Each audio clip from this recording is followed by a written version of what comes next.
秘魯聖木聽個名就知係好嘢啦，佢係南美洲傳統嘅神聖植物，自古以來就用嚟淨化空間、驅走負能量、帶嚟滿滿嘅正能量。而家我哋將佢變成方便易用嘅噴霧，唔使再點火煙燻，一噴就得，方便到爆。點解要揀秘魯聖木噴霧呢？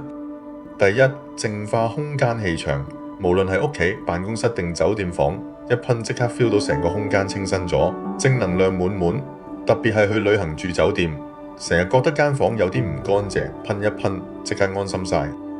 第二，香味溫和易接受，相比起消暑美草，秘魯聖木嘅香味更加溫和舒服，唔會太濃烈，就算對氣味敏感嘅人都會覺得好 OK。第三，隨身攜帶超方便，細支放喺手袋、背囊都得，出街、旅行、返工都可以帶住，隨時隨地淨化身邊環境，正能量滿滿隨身。最後就係多功能用途，除咗淨化空間，仲可以用嚟噴喺枕頭、床單、毛巾上面，幫助放鬆心情，提升睡眠質素，瞓覺都瞓得甜啲。